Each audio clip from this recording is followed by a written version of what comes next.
वेल, okay, fine. तर कालपर्यंत आपण अगदी सुरुवातीला ज्या लोकांनी इतिहास लेखन केलं त्यांच्याबद्दल चर्चा केली, ग्रीक लोकांनी आणि रोमन लोकांनी. आणि त्याच्यानंतर आपण बघतो की रोमन लोकांनी इतिहास लेखन केल्यानंतर युरोपमध्ये सर्वसाधारणतः काय झालं ना, की चर्चचा पगडा माणसाच्या मनावर खूप बसला.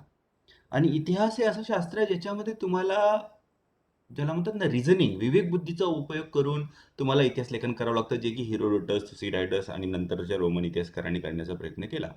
पण त्याच्यानंतरच्या कालखंडामध्ये जो कालखंड युरोपमध्ये होता त्याला युरोपचं एक डार्क एज म्हटलं जातं, जेव्हा युरोप अंधकारात होतं. अंधश्रद्धा फार लोकांच्या मनावर, अंधश्रद्धेचा फार मोठा प्रभाव होता. त्याच्यानंतर मात्र एक महत्वाची घटना ज्यांनी सगळ्या जगाच्या इतिहासाला खूप मोठ्या प्रमाणात प्रभावित केलं, ते म्हणजे इस्लामचा उदय.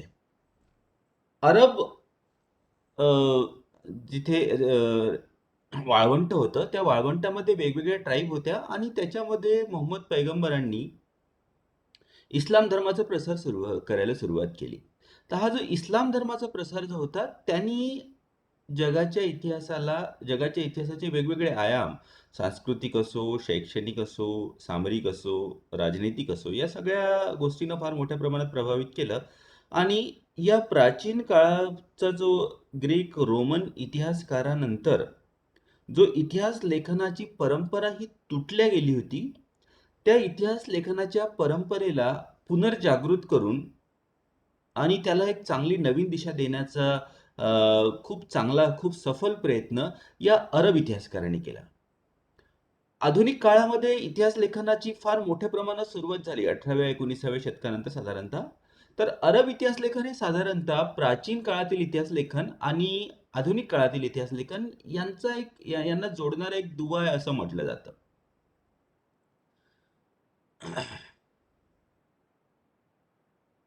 तर त्यांनी वेगवेगळ्या प्रकारचं इतिहास लेखन केलं अरब लोकांनी.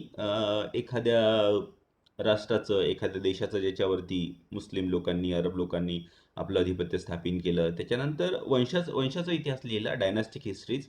एखाद्या शहराचा इतिहास त्यांनी लिहिला, बायोग्राफीज, चरित्रात्मक इतिहास लेखन लिहिलं. आणि त्याच्यानंतर प्रवास वर्णने खूप मोठ्या प्रमाणात लिहिली. तर हे सगळं होण्यामागे काय कारण होतं बघा, कुठल्याही गोष्टीमागे एक बॅकग्राऊंड असतो. तर अरब इतिहास लेखकांना कुठल्या गोष्टीपासून प्रेरणा मिळाली?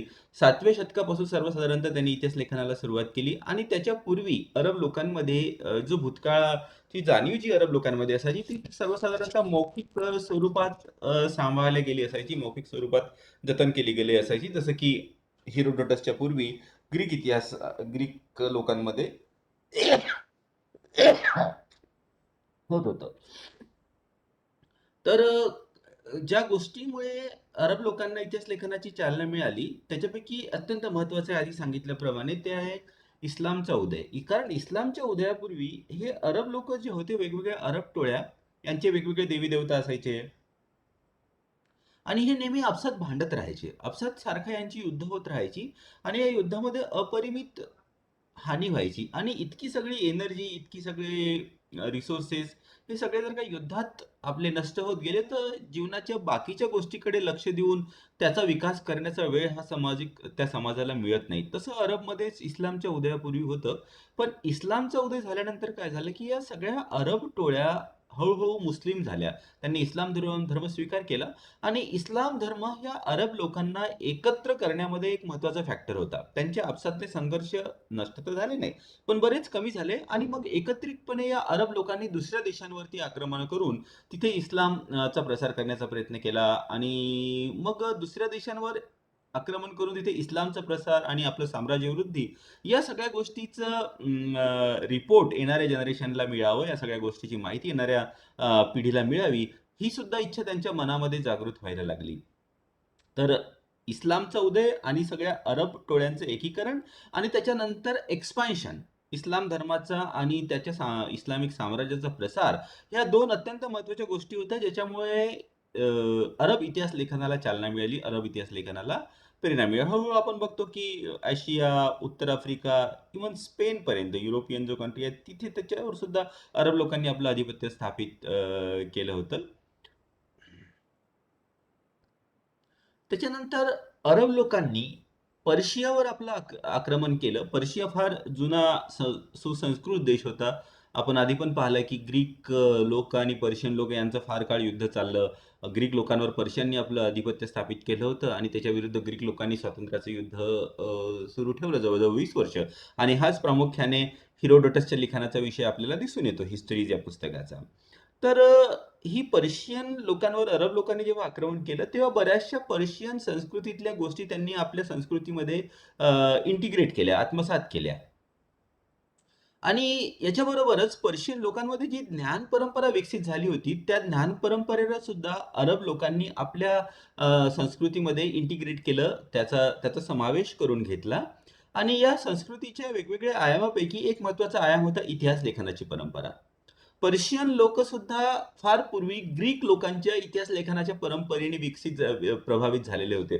उदाहरणार्थ जेव्हा अलेक्झांडरने जेव्हा पर्शियावर आपलं आधिपत्य स्थापित केलं, तेव्हा बरेचशा ग्रीक इतिहासकारांनी तिथे ते राहायला लागले आणि त्या ग्रीक इतिहास लेखनाच्या परंपरेवरून पर्शियन इतिहास लेखनाची परंपरा प्रभावित झाली होती. आणि हीच परंपरा नंतर मग अरब लोकांच्या इतिहास लेखनाला सुद्धा त्यांनी प्रभावित केलं. उदाहरणार्थ खुदाई नमक नावाचं एक पुस्तक आहे, बुक ऑफ किंग. हे पर्शियन भाषेतलं पुस्तक आहे, ज्याच्यामध्ये वेगवेगळ्या 100 पर्शियन राजांबद्दल माहिती मिळते. तर हे पुस्तक जेव्हा अरबी भाषेमध्ये ट्रान्सलेट करण्यात आलं, पर्शियावर अरब लोकांनी आपलं आधिपत्य स्थापित केल्यानंतर, तर त्याच्यापासून प्रेरणा घेऊन बऱ्याचशा अरब इतिहासकारांनी आपल्या लिखाणाला सुरुवात केली.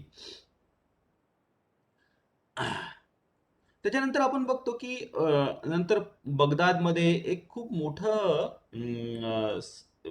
जसं जसं अरब साम्राज्याचं किंवा इस्लामिक साम्राज्याचा विकास होत गेला, बगदादमध्ये एक खूप मोठं सेंटर ऑफ लर्निंग, ज्ञान निर्मितीचं केंद्र निर्माण करण्यात आलं, ज्याला हाऊस ऑफ विजडम म्हटलं जायचं. आणि या हाऊस ऑफ विजडम मध्ये काय व्हायचं की वेगवेगळ्या देशातले जे चांगले चांगले ग्रंथ आहेत त्यांना तिथे आणून अरबी भाषेमध्ये त्याचं ट्रान्सलेशन केलं जायचं. तर ही सुद्धा ज्ञान परंपरेने इतिहास लेखनाला प्रेरणा मिळाली, इतिहास लेखनाला चालना मिळाली. त्याच्यानंतर एक आणखी महत्वाची गोष्ट आहे ज्याच्यामुळे इतिहास लेखनाला अरब लोकांमध्ये आणखी प्रेरणा मिळाली, ती म्हणजे काय, ते एकाच पद्धतीची क्रोनॉलॉजी वापरतात, त्याला हिज्र इरा म्हणतात. तर हिज्र इराची सुरुवात केव्हा झाली, जेव्हा प्रोफेट मुहम्मदांनी मक्केवरून मदिनेला स्थलांतर केलं. तर ते मक्केवरून जेव्हा मदिनाला गेले, ती जी तारीख होती त्या तारखेपासून हिज्र इराची सुरुवात झाली असं समजण्यात येतं. आणि हा हिज्र इरा सर्वसाधारणतः अरबी आणि त्याच्यानंतर जे मुस्लिम इतिहासकार होते भारतामध्ये सुद्धा, ज्यांनी फारसी भाषेमध्ये लिखाण केलं, ते सुद्धा हे हिज्र इरा वापरतात. तर हिज्र एकच इरा, एकच कालगणनेचं कॅलेंडर सगळे वापरत असल्यामुळे त्याच्यामध्ये कन्फ्युजन होणं हे फार कमी होतं. जसं भारतामध्ये काय होतं ना, शक इरा, सावंत इरा, हे सगळे लोक वापरायचे. तर ह्या वेगवेगळे इरा वापरल्यामुळे, वेगवेगळे कॅलेंडर वापरल्यामुळे कुठली तारीख कोणाशी जोडताना बरंच कन्फ्युजन होतं. पण ते कन्फ्युजन अरब लोकांनी टाळलं आणि अरब लोकांच्या पावलावर पाऊल ठेवून बाकी सुद्धा वेगवेगळ्या देशांमध्ये जे इस्लामिक हिस्ट्रीचं ज्यांनी लिखाण केलं, त्यांनी हिजरा इरा वापरल्यामुळे लिखाण करणे सोयीस्कर ठरलं. म्हणजे आपण जर का इतिहासाची पानं चाळून पाहिली एखाद्या इतिहासकारांनी, समजा 11व्या शतकातल्या एखाद्या इतिहासकारांनी बाकी आधीचे इतिहास वाचून पाहिला, तर त्याला कन्फ्युजन होत नव्हतं.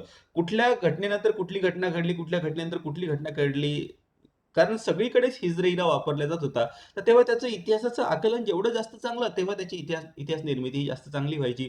हे सुद्धा एक महत्वाचं कारण होतं. त्याच्यानंतर इस्लामचे जे 5 पिलर आहे, त्यापैकी एक महत्वाचं पिलर आहे हजच्या यात्रेला जाणं. आपण पाहतो की वेगवेगळ्या देशातून, भारतातून सुद्धा मुस्लिम हे हजच्या यात्रेला जातात. तर ह्या हजच्या यात्रेला आजकाल तर विमानाने वगैरे जातात, पण तत्कालीन कालखंडामध्ये भारतासारख्या देशातून एखाद्या मुस्लिम व्यक्तीला हजच्या यात्रेला जायचं असलं, तर त्याला फार कष्ट करून जावं लागायचे. एक तर समुद्रमार्गाने सुरतवरून आधी अरबीला जा, आणि समुद्रातला प्रवास फार फार धोकादायक होता. आजच्या सारखी अत्याधुनिक टेक्नॉलॉजी तेव्हा नव्हती. किंवा मग जर का जमिनीवरून जायचं असेल, तर इथून आता सध्या जो अफगाणिस्तान आहे तिथून मग मध्य आशियामध्ये जा, तर हा पण फार खडतर प्रवास होता. आजच्या सारखी सुरक्षितता तिथे नसायची, लुटारू असायचे, सारखी युद्ध पण व्हायची. तर पण हा प्रवास जे लोक करायला जायचे आणि तिथून सुखरूप परत यायचे, बरेचदा तर असं व्हायचं की बरेचसे लोक परत सुद्धा यायचे नाही, कारण वर्षानुवर्ष लागायची. तर तिथून जे परत यायचे त्यांच्यासाठी हा एक खूप महत्त्वाचा अनुभव असायचा आणि सगळे हे अनुभव घेऊ शकत नव्हते. तर त्याच्यामुळेच तुम्ही हजला गेले आणि तिथून परत आले, तर तुमचं प्रवासामध्ये तुम्ही कसा प्रवास केला हे आम्हाला सांगा, अशी उत्सुकता बऱ्याच लोकांना असायची. आणि याच्यातूनच मग ह्या गोष्टी लोकं सांगायला लागले, की आम्ही हजला जाताना इथे-इथे गेलो. मग नुसतं सांगायचंच कशाला? आपण लिहून पण ठेवूया की. म्हणजे त्याच्यानंतरच्या येणाऱ्या जनरेशनला, येणाऱ्या पिढीला त्याची माहिती मिळेल. या उद्देशाने बऱ्याचशा लोकांनी आपल्या हजच्या यात्रेचं प्रवास वर्णन लिहून ठेवलं आहे. त्यामुळे ही प्रवास वर्णन लिहून ठेवण्याची प्रथा सुद्धा मुस्लिमांमध्ये आणि अरब लोकांमध्ये रूढ झालेली आपल्याला दिसून येते मध्य काळामध्ये. आणि मग बऱ्याचशा लोकांनी प्रवास वर्णन केलं. आता एकदा दुरून मोरोक्कोसारख्या देशातून, भारतासारख्या देशातून हजच्या यात्रेला जाणं, तर ही यात्रेचा प्रवास करण्याची सवय झाल्यामुळे मग आपण हजलाच का बरं जायचं? त्याच्या पुढचा प्रदेश सुद्धा आपण एक्सप्लोर करू की त्याच्या पुढच्या प्रदेशात सुद्धा आपण जाऊया. अशा पद्धतीची मानसिकता या लोकांमध्ये आली आणि म्हणूनच आपण पाहतो की मोरोक्को सारख्या ठिकाणावरून इब्न बतूता सारखा प्रवासी हा मध्य आशियामध्ये येतो, तिथून भारतामध्ये येतो, तिथून चीनला जातो, मलेशियाला जातो. तर ही प्रवास करून आपला प्रवास वर्णन लिहून ठेवण्याची परंपरेला प्रेरणा देणारी खूप महत्वाची गोष्ट जी आहे, ती म्हणजे मुस्लिमांमध्ये असणारी हजच्या यात्रेची परंपरा. तर या हजच्या यात्रेच्या परंपरेने सुद्धा इतिहास लेखनाला प्रेरणा दिली आहे. त्याच्यानंतर अरब लोकांनी एकीकरण केलं, इस्लामच्या नावाखाली त्यांचं एकीकरण झालं आणि मग त्यांचं साम्राज्य, इस्लामचं साम्राज्य सगळीकडे पसरायला लागलं.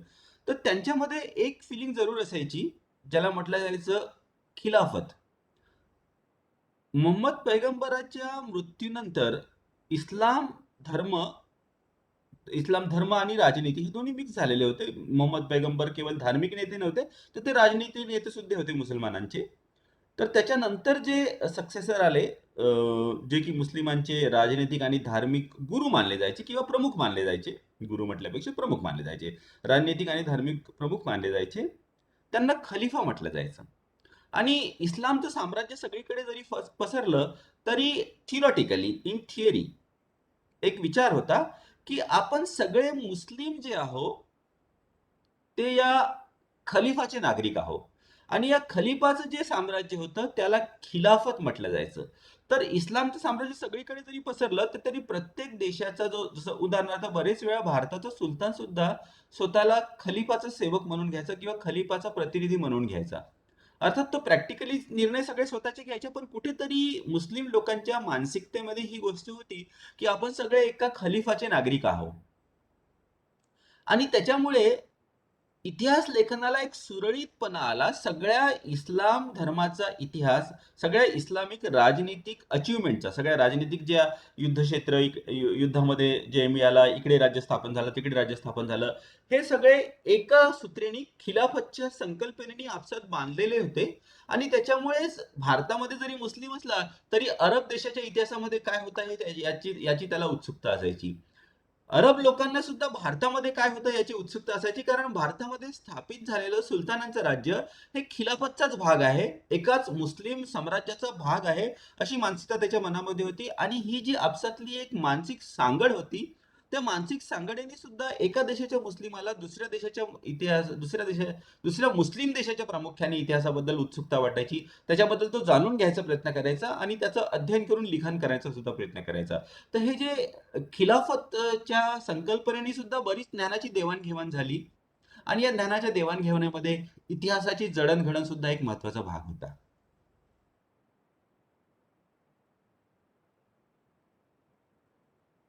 हा. त्याच्यानंतर अरब हा असा देश आहे की जिथे जमीन फारशी उपजाऊ नाही, वाळवंट आहे. आणि या वाळवंटातल्या लोकांना आपलं भरण पोषण करण्यासाठी व्यापार करणं आवश्यक होतं. आवश्यक ते सामान भारतासारख्या ठिकाण, त्यामुळे इस्लाम धर्माच्या प्रसाराआधी सुद्धा अरब लोक हे व्यापारामध्ये, समुद्री व्यापारामध्ये फार प्रख्यात होते, फार चांगले होते. बरोबर त्यांना समुद्रावरील वाऱ्यांची दिशा कोणत्या सीझन मध्ये बदलते याची त्यांना जाणीव असायची. आणि त्याचा उपयोग करून ते अरब मधून भारतामध्ये यायचे, भारतातलं सामान घेऊन ते मलेशिया सारख्या देशामध्ये विकायचे. आणि मग वाऱ्यांची दिशा फिरली की तिकडून परत सामान घेऊन भारतामध्ये यायचे, भारतामध्ये विकायचे आणि मग पैसा कमवून सोनं घेऊन मग ते आपल्या अरब देशामध्ये परत जात असत. तर या व्यापारामुळे सुद्धा त्यांना वेगवेगळ्या देशामध्ये प्रवास करणं हे त्यांच्या परंपरेतला भाग होता. आणि या वेगवेगळ्या देशातल्या प्रवास करण्यामुळे नवीन नवीन संस्कृतीची माहिती त्यांना होत गेली. आणि या व्यापाराच्या दृष्टिकोनातून केलेल्या प्रवासाचं प्रवास वर्णन सुद्धा त्यांनी लिहून ठेवलेलं आहे. तर व्यापार हा सुद्धा एक महत्वाचा भाग होता, की ज्याच्यामुळे अरब इतिहास लेखनामध्ये आणि प्रामुख्याने प्रवास वर्णन लिहिण्यामध्ये चालना त्यांना मिळत गेली.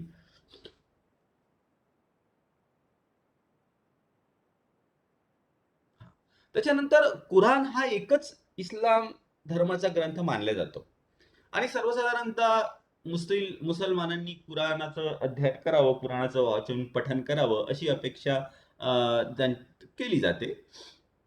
तर या एकाच पद्धतीच्या ग्रंथाची जी जडणघडण आहे, एकाच ग्रंथाची जी जडणघडण आहे, त्या जडणघडणीचा, त्याच्यातले उच्चारण, त्याच्यातली लिखाणाची पद्धती, या सगळ्याचा परिणाम मुस्लिमांच्या मनावर झालेला आहे. मुस्लिमांच्या मनावर झालेला होता मध्यकाळामध्ये बहुतांश.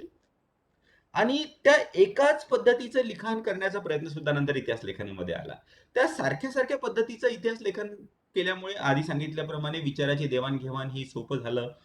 एका व्यक्तीने लिहिलेली पुस्तकं दुसऱ्याला समजणं सोपं झालं. तर कुराणाचं फाउंडेशन सुद्धा इतिहास लेखनाला चालना देणारी एक महत्वाची गोष्ट होती. तर आता याच्यानंतर हे अरब इतिहास लेखनाला कोणकोणत्या गोष्टीमुळे प्रेरणा मिळत गेली हे मी तुम्हाला सांगितलं. आता याच्यानंतर अरब इतिहास लेखनाचं एक सर्वसाधारणतः त्यांचे जे महत्वाचे मेन पॉइंट्स आहे, एक सगळ्यात महत्वाचं त्यांचं जे योगदान आहे ते आहे जी साधना किंवा जी माहिती त्यांच्या हातात यायची, त्या साधनांचा, त्या माहितीची पडताळणी ते फार विस्तृतपणे करून बघायचे. जसं एखादी माहिती तुम्हाला मिळाली, ती माहिती याच्यापूर्वी कोणत्या साधनामध्ये आली आहे का? त्यांनी जर का उल्लेख केला असेल, तर त्याच्या मागच्या साधनापर्यंत जायचं. म्हणजे उदाहरणार्थ, जसं आता महाराष्ट्राचं जर का आपण उदाहरण घेतो म्हटलं, छत्रपती शिवाजी आणि अफझल खान यांच्या भेटीमध्ये सगळ्यात पहिला वार कोणी केला? सगळ्यात सर्वसाधारणतः मराठा इतिहासकार म्हणतात की पहिला वार हा अफजल खानाने केला आणि छत्रपती शिवाजींनी, अर्थात तेव्हा ते छत्रपती नव्हते, शिवाजींनी स्वतःचा बचाव करण्यासाठी म्हणून अफजल खानाचा वध केला. याच्या विपरीत जे मुघल इतिहासकार आहे ते सर्वसाधारणतः म्हणतात की शिवाजी हा फार चालाक होता. त्यांनी अफजल खानाला भुरळ घातली गोड गोड बोलून, त्याला वाटाघाटीसाठी बोलावलं आणि मग त्याची हत्या केली. आता हे दोन वेगवेगळे ओपिनियन आपल्याला मिळाले. या दोन वेगवेगळ्या ओपिनियन, या दोन वेगवेगळ्या विचारांपैकी नेमकं तिथे काय झालं होतं हे जर का आपल्याला जाणून घ्यायचं असेल, तर आधी म्हणजे अरब लोकांनी ज्याला इस्नाद म्हटलं जातं, त्या इस्नादची प्रक्रिया काय आहे मी तुम्हाला समजावून सांगत आहे. तर आपल्याला काय करावं लागेल की त्याच्या मुळापर्यंत जाण्याचा प्रयत्न करावा लागेल की नेमकं त्या शामियानामध्ये झालं काय. तर आपल्याला काय करावं लागेल, समजा एक पुस्तक आता मिळालं ते वाचायचं.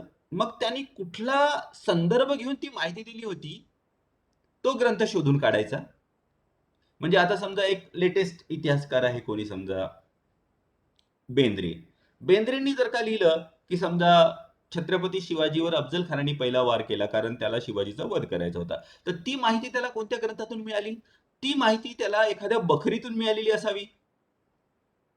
मग ती बखर शोधून काढायची आणि त्या विचार करायचा की ही बखर केव्हा लिहिलेली आहे. मग आपल्याला जर का हे आढळून आलं की ही बखर तर छत्रपती शिवाजीच्या मृत्यूच्या 200 वर्षानंतर लिहिल्या गेलेली आहे. मग त्या बखरकारांनी ती माहिती कुठून मिळाली, त्या साधनाचा शोध घ्यायचा आणि ते साधन शोधून काढायचं. असं करत करत करत अगदी शेवटपर्यंत जो त्या घटनेचा प्रत्यक्षदर्शी होता तिथपर्यंत पोहोचण्याचा प्रयत्न करायचा. याला म्हटलं जातं इस्नाद. अर्थात ते प्रत्येक वेळी शक्य होत नाही. आपल्याला कदाचित मिळणार पण नाही की छत्रपती शिवाजी आणि अफजल खान यांच्या भेटीमध्ये नेमकं काय झालं. प्रत्यक्षदर्शी पुरावा आपल्याला कदाचित मिळणार नाही. पण शक्य तितक्या जवळ जाण्याचा प्रयत्न करणं याला इस्नाद म्हटलं जातं. आणि हे म्हणजे साधारण जी माहितीच्या मूळ साधनांपर्यंत जाण्याचा प्रयत्न करणे, आणि ही प्रक्रिया अरब इतिहासकारांनी आपल्या लिखाणामध्ये वापरली, जे की इतिहास लेखनासाठी फार महत्वाचं योगदान म्हटलं जातं. त्याच्यानंतर आधी सांगितल्याप्रमाणे प्रवास वर्णने त्यांनी फार लिहिली. आणि त्याच्यानंतर एक महत्वाचं म्हणजे त्यांनी इतिहास लेखनातला एक खूप चांगला फिलॉसॉफर जगाला दिलेला आहे, तो आहे इब्न खल्दून. इब्न खल्दून ची काही पुस्तकं आहे माझ्याकडे. हा,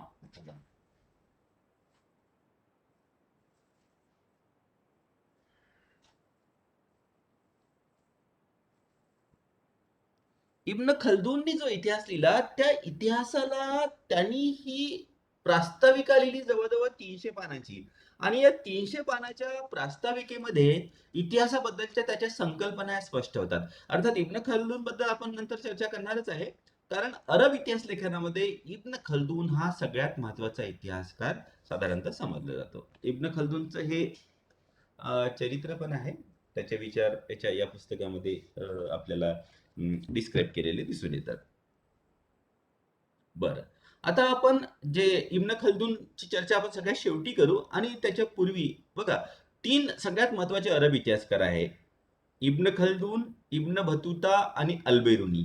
या तिघांची चर्चा आपण नंतर करणार आहे. तत्पूर्वी आपण थोडासा आढावा घेऊया. अर्थात ही नावं बरीच आहे. याच्यापैकी सगळीच्या सगळी तुम्ही लक्षात ठेवावी असं अपेक्षितही नाही. पण हे 3 मात्र तुम्हाला नक्की लक्षात नक्की तुम्ही लक्षात ठेवायला पाहिजे. इब्न खल्दून, इब्न बतूता आणि अल्बेरुनी. वेल, आता त्याच्यापूर्वी जाण्यापूर्वी आपण बघूया सगळ्यात सुरुवातीला जे आपल्याला अरब इतिहासकार मिळतात, त्यापैकी आहे मोहम्मद इशाक. आणि जे खलिफा होते उमरसाईड वंशाचे, त्यांच्याबद्दल त्यांनी आपल्या या ग्रंथामध्ये लिहिलेलं आहे. इब्न हिशम नावाचा एक अरब इतिहासकार होता. त्यांनी मुहम्मद पैगंबरांची जे चरित्र आहे ते लिहिलं आहे. त्याच्यानंतर जे आधी सांगितल्याप्रमाणे बुक ऑफ किंग हे जे पर्शियन पुस्तक होतं ते अरबी भाषेमध्ये ट्रान्सलेट करण्यात आलं, आणि त्याच्यावरूनच प्रेरणा घेऊन अबू इब्न याह्या यांनी आपला ग्रंथ लिहिला. त्याच्यानंतर अल वकीदी हा होता, यांनी किताब उल मगज हा ग्रंथ लिहिला. आणि असं म्हटलं जातं की याच्याकडे इतकी मोठी लायब्ररी होती की जेव्हा हा आपल्या प्रवासाला निघायचा, एका जागेवरून दुसऱ्या जागी जायचा, तेव्हा 120 उंटांवर याची पुस्तकं लादली जायची. त्याच्यानंतर अल मदिनी हा एक महत्वाचा अरबी इतिहासकार आहे, आणि इस्लाम धर्माच्या प्रसाराचा इतिहास त्यांनी लिहिला. त्याची महत्वाची जी पुस्तकं आहे, अबू बकर पासून ते ओटमन पर्यंत ज्यांनी जे साम्राज्य विस्तार केला त्याच्याबद्दल. त्याच्यानंतर book of Khalifa, the monograph on India हे त्याचं पुस्तक आहे. त्याच्यानंतर तारीख ए खुलफा हे सुद्धा एक महत्वाचं पुस्तक आहे. त्याच्यानंतर अल बलधुरी यांनी सुद्धा फार एक्सटेन्सिव्ह लिखाण केलं आहे. स्प्रेड ऑफ इस्लाम धर्माचा जो प्रसार सिरिया, मेसोपोटेमिया, इजिप्त, सायरस, स्पेन या सगळ्या देशांमध्ये जेव्हा इस्लामचा प्रसार झाला त्याच्याबद्दल त्यांनी लिहिलं आहे. त्यानंतर ताबरी यांनी history of prophet and king लिहिलं आहे. अल मसुदी हा 10व्या शतकामध्ये होता. 36 बुक त्यांनी लिहिलं आहे, आणि त्याच्यापैकी महत्त्वाचं जे आहे ते आहे मुर्डूज. त्याच्यानंतर इब्न खली खान हा यांनी ऑबिच्युरीज ऑफ इमिनंट मॅन. ऑबिच्युरीज म्हणजे काय? ज्यांचा मृत्यू होतो त्याच्यानंतर त्यांची प्रशंसा जी केली जाते त्याला ऑबिच्युरीज म्हटलं जातं. तर 900 ग्रेट मुस्लिम जे होते त्याबद्दल त्यांनी लिहिलं. त्याच्यानंतर रशीद अलद्दीन हा 13व्या शतकातला होता. जामी अल तारीख यांनी हा जगाचा इतिहास लिहिण्याचा प्रयत्न केला. आणि त्याच्यानंतर महत्वाचा इतिहासकार आहे तो आहे अल्बेरुनी. आधी हा सगळा बॅकग्राऊंड होता, ज्यांनी बरंचसं काम करून ठेवलं आहे. अरब इतिहास लेखन फार विस्तृत आहे, खूप मोठ्या प्रमाणात अरबांनी इतिहास लेखन केलं आहे. तर आता आपण अल्बेरुनी बद्दल बघूया. अल्बेरुनीचा हा काळखंड आहे AD 973 to 1048. इराणमध्ये याचा जन्म झाला होता, आणि मोहम्मद गझनीनी याला पकडलं, आणि मग त्याला आपल्या दरबारात ठेवलं, आणि मग तिथे त्यांनी सर्वायव्हिंग मॉन्युमेंट्स ऑफ पास्ट जनरेशन हे पुस्तक आधी लिहिलं. त्याच्यानंतर मोहम्मद गझनीनी जेव्हा भारतावर आक्रमण केली तेव्हा हा मोहम्मद गझनीसोबत भारतात आला, आणि मग भारतात 13 वर्ष राहिला. इथे राहून त्यांनी संस्कृत भाषेत तो शिकला, आणि मग हिंदू लोकांच्या धार्मिक कल्पना, त्यांच्या सामाजिक चालीरीती याच्याबद्दल त्यांनी चर्चा केली.